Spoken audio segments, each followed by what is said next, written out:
જામજોધપુર તાલુકાના સતાપર ગામે ગઈ તારીખ 28/4/2025ના રોજ એક વેપારી દ્વારા જે વિઠલાણી બ્રધર્સના નામથી રમેશભાઈ મથુરાદાસ વિઠલાણી નામના વેપારીએ જે ખેડૂતો સાથે અન્યાય કરેલો છે અને તેઓ ખેડૂતોના જે જણસીના રૂપિયા હતા એ છેતરપિંડી કરી અને નાસી ગયેલ છે. તો એવા ઘણા બધા ખેડૂતો છે.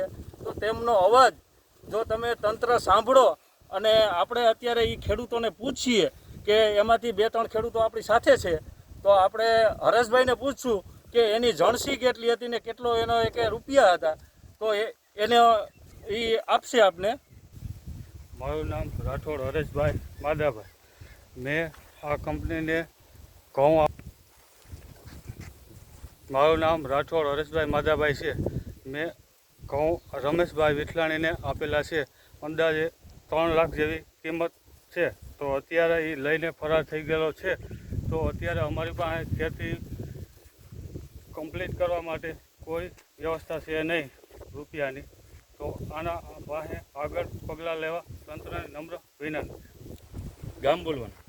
સતાપર ગામમાં ભરતભાઈ ગાંડુભાઈ પરમાર, રમેશભાઈ વિઠલાણી મારી મગફળીની લઈને વહી ગયા છે. એનો કંઈ પત્તો નથી અટાણે, ને ઘઉં 2 લઈ ગયા છે.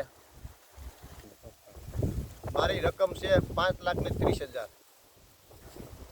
તંત્ર વિનંતી, અટાણે મારે ખેતી કરવામાંથી કાંઈ છે નહીં ને સહકારી મંડળીઓ ભરવાનું કાંઈ છે નહીં. અટાણે હાવ પાયમાલ થઈ ગયા. તાત્કાલિક મારી યારે ન્યાય થાય તો એટલી વિનંતી. તો આ ખેડૂતોની આપણે રાય લીધી અને આ જે એની અંદર ફ્રોડની અંદર ઘાયલ થયેલ છે ખેડૂતો. તો હું આ વિડીયોના માધ્યમથી તંત્રને જાણ કરું છું કે તમે વહેલી તકે આ તમે પગલાં લ્યો અને ખેડૂતોને ન્યાય મળે એવું કંઈક કરો. જય જવાન,